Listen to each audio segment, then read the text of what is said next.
I did not plan to become the backbone of a wedding. I only planned to love my daughter the way a mother knows how.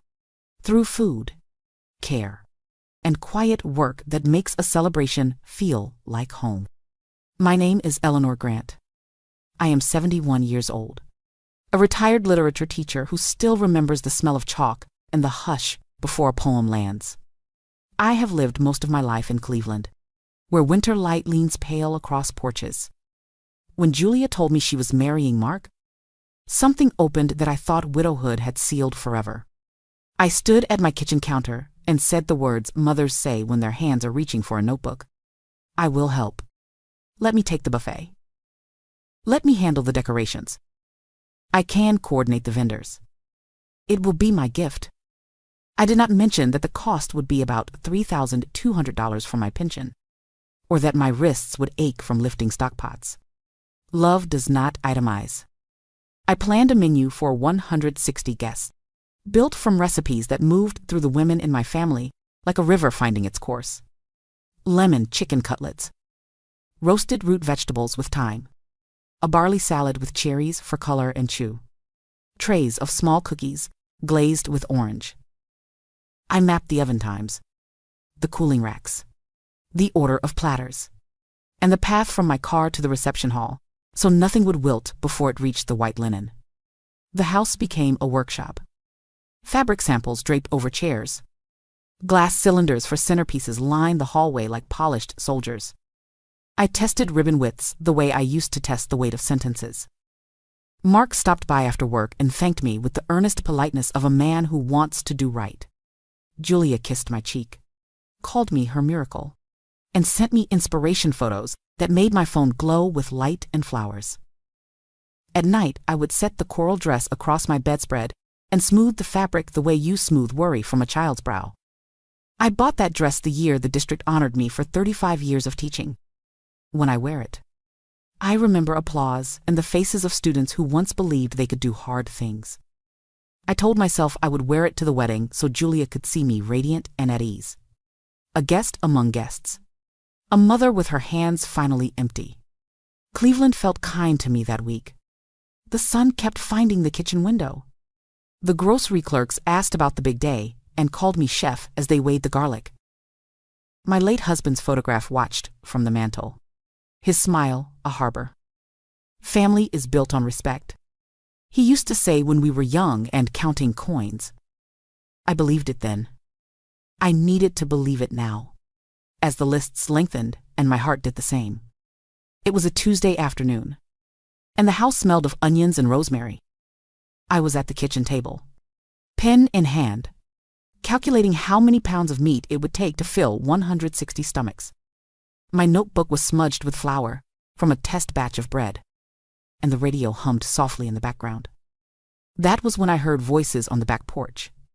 At first, I thought nothing of it. Julia often came over to review details with me, and Mark's relatives had been trickling in from out of town all week. The laughter was light at first, the kind of sound that makes a mother smile. But then I heard my name, and something in the pitch of Julia's voice made me pause. She's perfect for it, Julia said. Perfect for what? Sophie, her cousin, asked, her voice edged with amusement. For watching all the kids during the reception. Well, have about 15 of them, from toddlers to teens. And Mom's used to it. She practically raised half the neighborhood back when Marcus and I were little. She'll keep them busy the whole night. I froze, pen hovering above the page. My own daughter, whom I had promised a buffet and flowers and months of labor, had already assigned me a new role. Sophie laughed loudly. That's genius. Julia, the old lady gets stuck with babysitting duty, and we adults get to actually enjoy ourselves. No whining kids in the photos. No interruptions during the toast. Just wine, music, and fun.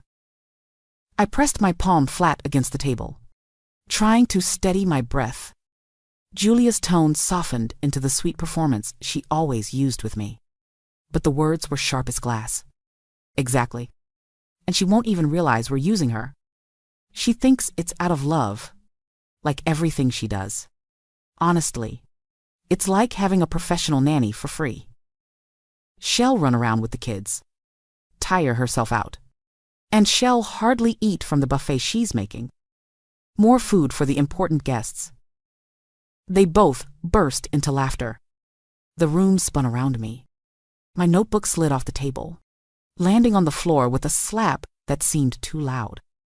I crouched behind the curtain, hidden, my hands trembling as if I were the student and not the teacher. Sophie chimed in again, voice dripping with mockery. My own mother-in-law never lifts a finger. You're lucky yours is still useful. Old people can be such a burden, but at least yours will earn her keep. Julia replied with a chuckle. It's convenient. Really? Keeps her from butting into adult conversations with her boring stories about my childhood. She'll stay occupied, and everyone will be happy. I wanted to storm out there, shout that I was not their servant, not their background character to be shuffled aside. But my legs would not move. Instead, I listened as Mark walked onto the porch. Phone call finished. What are you two laughing about? He asked warmly. Nothing.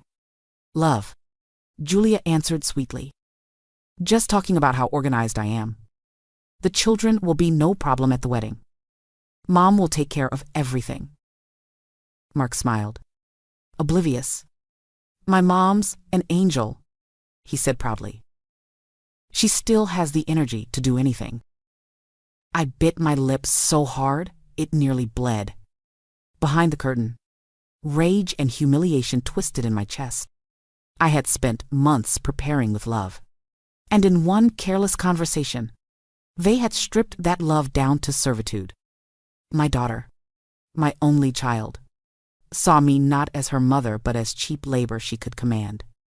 I knew then, as my heart pounded in my ears, that something inside me had broken, and something else, something fierce, was beginning to form. That night, I could not sleep. The house was dark and silent, but inside me, a storm churned. Every corner carried reminders of the wedding boxes of tablecloths stacked by the dining room, bags of ribbon near the sofa, recipe cards spread across the counter.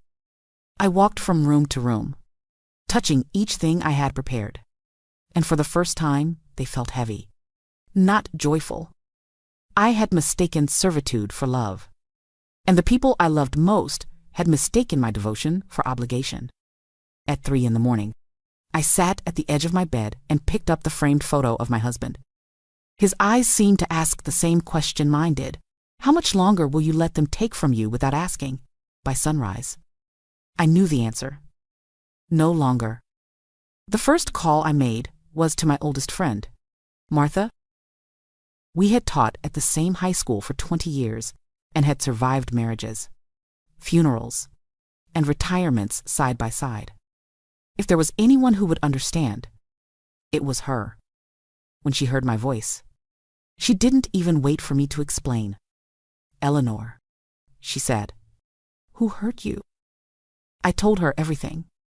The words poured out like water breaking a dam, the laughter on the porch, the insults about being an old lady, the way Julia had spoken about me as if I were a piece of furniture. When I finished, my voice shook. Martha was silent for a long moment. Then she spoke with the steel I needed. You've given your whole life to others. They've mistaken your kindness for weakness. It's time to remind them who you are. I don't want to ruin my daughter's wedding, I whispered. You won't ruin it. They already ruined it by deciding you're free labor. All you'll do is stop cooperating in your own humiliation. Her words steadied me. Together, we began to plan. Not revenge for the sake of spite, but a lesson in dignity. Step 1, cancel everything.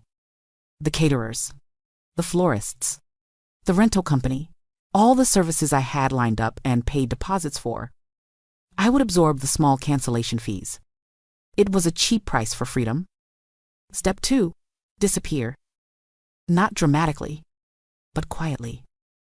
On the day Julia thought I would be slicing meat and chasing children, I would be somewhere else entirely. Martha suggested a luxury lodge by Lake Erie, 2 hours from Cleveland. They had a spa, a restaurant with white linens, and rooms overlooking the water. We booked a suite with 2 beds and a private balcony. Step 3. Leave a letter. Not a screaming confrontation. Not tears. But words written with clarity. Words Julia could not twist. That afternoon, I sat at the same kitchen table where I had overheard everything. Pen steady this time. I wrote, "By the time you read this, Julia, I will be gone for the weekend. I canceled the buffet and the flowers. I did so because I realized I was not a guest at your wedding but an unpaid employee. I will not spend my retirement being used. If you need childcare, hire a professional. I am your mother, not your servant." When I signed my name, I felt taller. I folded the letter and placed it in the exact spot where Julia always set her purse when she came to visit. Then I walked upstairs, opened my closet, and pulled out the coral dress. I smoothed it across the bed. I would not wear it to serve food. I would wear it for myself. For the first time in weeks, I felt like Eleanor again, not just someone's mother, not just someone's helper, but a woman who still had the right to choose her own life. The morning of the wedding arrived with a strange clarity, like a bell ringing in my chest. I woke before dawn, nerves and excitement threading together in a way I hadn't felt in years. Instead of chopping vegetables or loading trays into the car, I brewed a slow cup of coffee and let myself sit by the window, watching the city still asleep. By 7, Martha pulled up in her blue sedan, 2 suitcases stacked in her trunk. She stepped out wearing sunglasses, far too glamorous for a woman her age. And when she hugged me, I felt my backbone straighten. "Ready for freedom?" she asked. "More than ready," I replied. My coral dress swished against my knees as I walked out the door, locking it behind me. For the first time in weeks, my hands carried nothing heavy, no pots, no trays, no burdens I hadn't chosen. The drive toward Lake Erie was quiet at first. The streets of Cleveland rolled past, familiar and ordinary, but my chest kept filling with a lightness that was new. By the time we reached the wide-open road, Martha turned on the radio, and we both started laughing to songs we hadn't sung since we were young teachers. At 10 o'clock, the lodge came into view. It was everything the website promised: tall windows, gardens trimmed to perfection, and the shimmer of the lake in the distance. The receptionist greeted us with mimosas and said, "Welcome, ladies. We've prepared a suite overlooking the water." While Martha signed the forms, I slipped my phone from my purse. 17 missed calls already. 12 from Julia, 4 from Mark, 1 from an unknown number. My thumb hovered over the screen, but I pressed the button to silence it. Today, I decided, the world could wait. By 11, I was lying face down on a massage table, hot stones tracing heat into muscles that had carried years of weight. The masseuse asked gently, "Everything all right, Miss Grant?" I smiled into the pillow. Perfect. At noon, the buzzing grew louder. The phone vibrated against the nightstand as if possessed. I turned it over once, just to read. "Mom, where are you? The guests are arriving. The buffet isn't here. Please answer." Then another. "Mom, please. The children are crying. Parents are asking for you. Tiffany is in tears." I let the phone rest face down again. The masseuse poured oil across my shoulders, and the scent of lavender filled the air. Finally, at 1:30, curiosity got the better of me. I answered the next call. Julia's voice hit me like a hurricane. "Mom, where are you? Everyone is here. There's no food." "No one to watch the kids. This is a disaster. You promised." I closed my eyes, let the calm settle over me. "Julia, I promised when I believed I was a guest. When I discovered I was to be your unpaid nanny, I withdrew that promise. You have money. Hire professionals. You can't be serious. I've never been more serious. And with that, I ended the call, set the phone back on the nightstand, and turned to Martha, who raised her glass of sparkling wine in salute. To dignity, she said. To dignity, I echoed, and we clinked our glasses as the chaos unfolded miles away. Back in Cleveland, the reception hall was unraveling like a thread pulled too quickly. The long table stood bare. No platters of roasted chicken, no salads shining with fruit, no trays of cookies stacked in careful rows. Instead, frantic whispers traveled from guest to guest as people realized the buffet had vanished with no explanation. The first parents to arrive brought their toddlers, expecting them to be whisked away to some supervised corner. When no one appeared, confusion hardened into irritation. Who's supposed to watch the kids? A mother asked sharply, shifting a squirming 3-year-old on her hip. Julia forced a smile, but the sweat was already gathering at her hairline. My mom shall be here soon, she stammered. But of course, I was nowhere near. As the crowd swelled, so did the noise. Children tore across the dance floor before the music even started, chasing each other between chairs, crawling under tables. One little boy found the microphone on the stage, lifted it with glee, and began screeching into it as guests winced. The sound technician tried to grab it back, but not before an ear-piercing howl rang through the entire hall. By 4 o'clock, desperate measures began. Julia and Mark's wedding planner ordered pizza deliveries from 3 different restaurants. When the delivery men staggered in with stacks of greasy boxes, the guests exchanged looks of disbelief.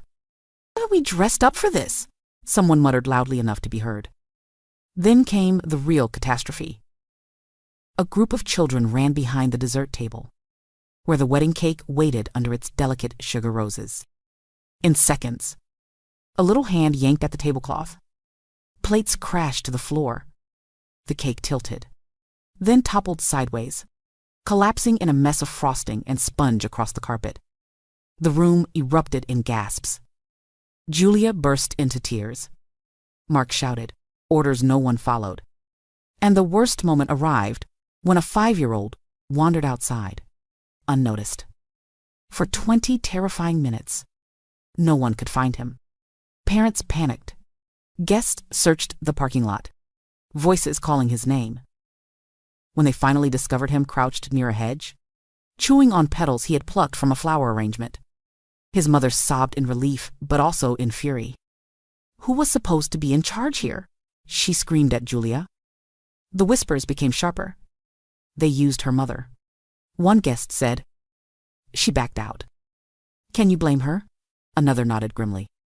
This will be the wedding people talk about for years, and not for the right reasons. Meanwhile, at the lodge, Martha and I were on the balcony, glasses of wine in hand, watching the lake turn gold in the late afternoon sun. My phone buzzed again and again, and this time I answered. Julia's voice was ragged.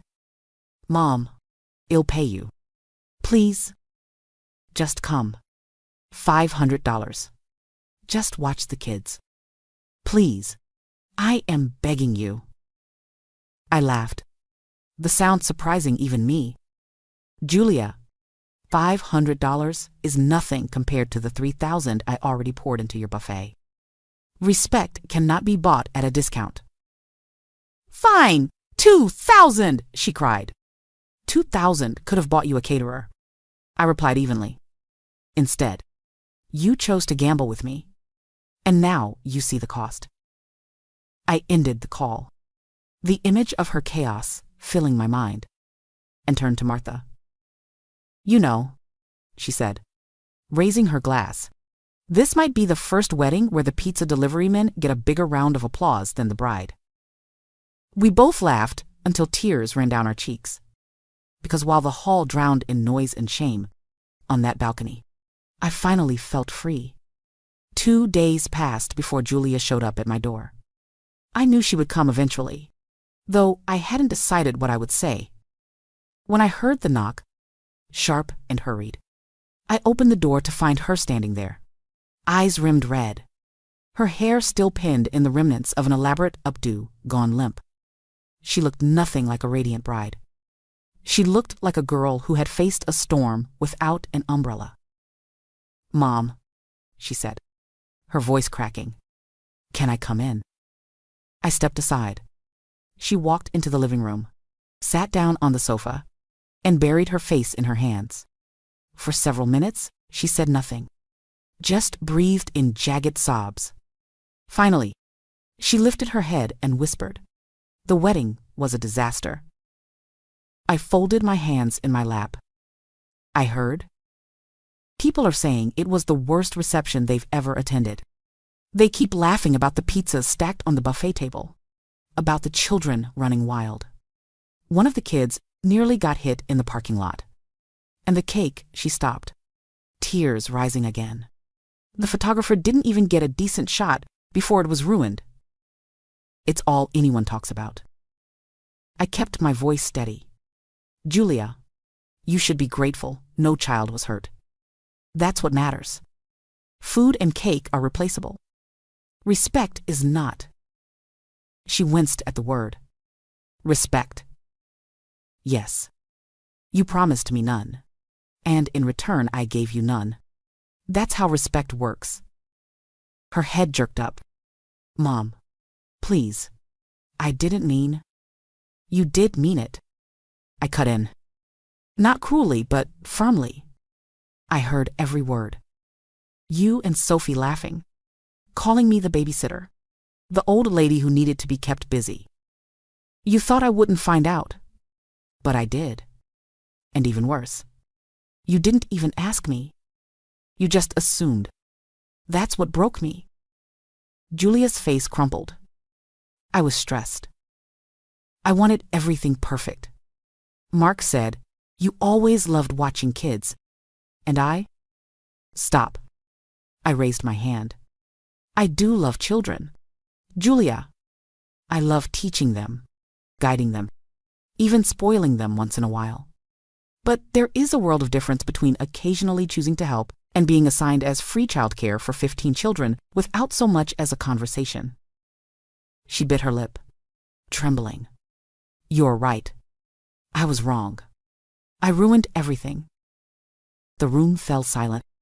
I let her sit in her shame. After a long pause, I said, "Julia, love without respect becomes exploitation. And I will not allow you or anyone to turn my love into servitude again." Her eyes filled. "Can you forgive me?" "Forgiveness," I said softly, "isn't something given in one breath.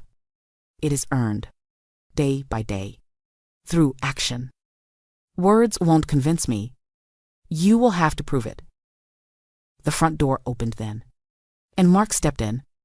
He looked pale, exhausted, as if the weight of Saturday still pressed on his shoulders. "Mrs. Grant," he said quietly, "I owe you an apology. The way Sophie and Julia spoke about you, I should have stopped it. Instead, I let it slide. And I see now what it cost all of us." I studied him for a long moment. "At least you admit it. But know this, Mark, next time, if you hear my name spoken like that and you stay silent, you will be complicit. I won't forgive it twice." He nodded, shame heavy in his eyes. The three of us sat there, the wreckage of the wedding hanging in the room like smoke after a fire. And I realized something. I had not lost control of my family. I had reclaimed it. A week passed in silence before the knock came again. This time, Julia wasn't alone. Mark stood beside her on the porch, his hand resting lightly on hers, as if steadying her. When I opened the door, both of them looked smaller, stripped of the confidence they'd once worn like armor. "Mom," Julia said softly, "Wed like to talk." I gestured them in. They chose the sofa, sitting closer together than I'd seen them before, as if they were bracing for judgment. I remained in my armchair, the old oak creaking under me, a place where I felt grounded. Julia was the first to speak. I need to apologize, not just for what I said on the porch, but for how I've treated you for years. You've always been the one to fix things: birthdays, holidays, every emergency. Somewhere along the way, I stopped seeing you as my mother and started seeing you as a resource. And I am ashamed. Her words caught in her throat, but she forced herself to continue. The truth is, you intimidate me. You always have. You're strong, capable, respected. I thought if I kept you busy, if I kept you in the background, people would see me as the center of my own life. But all I did was belittle the very person who gave me everything. Mark leaned forward then, his voice quiet but firm, and I let it happen.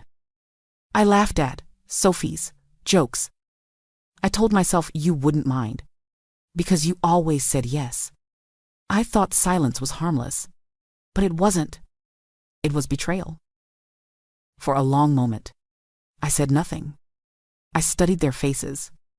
Julia's cheeks were streaked with tears she no longer tried to hide. Mark's jaw tightened, his guilt written plain as ink. Finally, I said, acknowledgement is a start, but apologies are meaningless if your actions remain the same. You both need to prove you respect me. Julia nodded quickly. We will. Please give us a chance. I leaned back, folding my arms. You'll get one chance. Only one.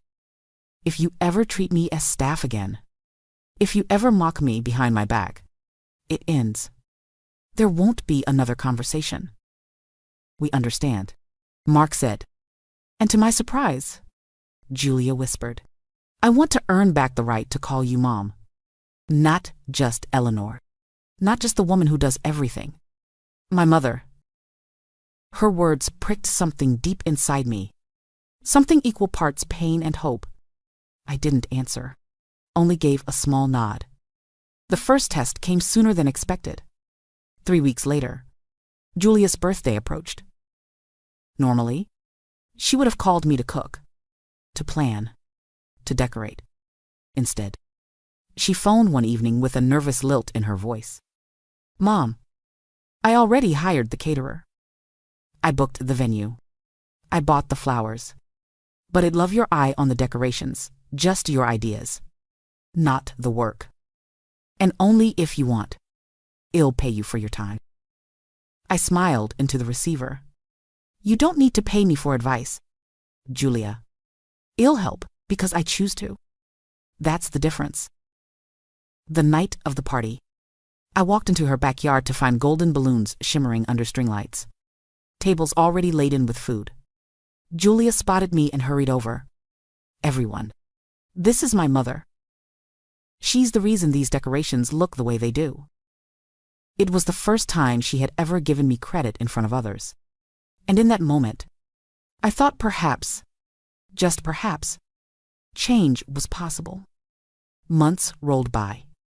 And, for the first time in years, my life no longer revolved around answering the phone at Julia's call. The silence was strange at first, but it was also liberating. I filled the empty hours with walks by Lake Erie, with reading old books whose spines cracked like old friends, and with drafting something I had once only dreamed of, a book of family recipes and reflections. One evening, Julia called. Her voice was softer than it had ever been. Mom, we have news. Could we come over? When she and Mark arrived, I saw a new light in her eyes. Not the brittle gleam of pride, but the warm shimmer of hope. She took my hand. Mom, I am pregnant. The words settled over me like a quilt. My chest tightened, not with fear this time, but with wonder. I was going to be a grandmother. But then came the true test. Julia continued, we want you to decide how much you want to be involved. If you want to babysit sometimes, that would be wonderful. If you'd rather just visit and tell stories, that's fine too. No assumptions. No expectations. Only what you choose. For a long moment, I could not speak. Then, tears in my eyes, I said, "Julia, that's all I ever wanted. The freedom to choose how I love my family." Mark nodded. "You deserve that." In the months that followed, their actions proved their words. They never assumed, never pushed. They invited. They asked. And when I said no, they respected it. The change was not perfect, but it was real. And as Julia's belly grew, so did my book, page by page. I poured in recipes and stories, writing not just about food, but about the meaning behind each dish. I called it Seasons of Respect, recipes and reflections from a mother who learned to say no. When the first copies arrived, I held one against my chest, breathing in the smell of ink and paper, and felt my late husband's presence beside me. Julia surprised me by organizing a small launch party. This time, she did everything: food, drinks, music. When she stood to speak, her voice shook. This is my mother, Eleanor Grant. She is the woman who taught me that love without respect isn't love at all. Her strength saved me from my own blindness, and I am proud to be her daughter. Applause filled the room, and for once, I allowed myself to bask in it. After the party, Julia pulled me aside. "Mom, can I ask you something?" "Yes, dear." "Can I call you Mom again, the way I used to, before I forgot what it meant?" I placed a hand on her cheek. "Only if you mean it." "I do," she whispered. That night, as I sat with my book in my lap, I realized the choice I made to walk away from the wedding, to endure their anger, to demand dignity had been the best decision of my life. Sometimes saying no is the only way to say yes, yes to respect, yes to freedom, yes to love that finally has room to breathe.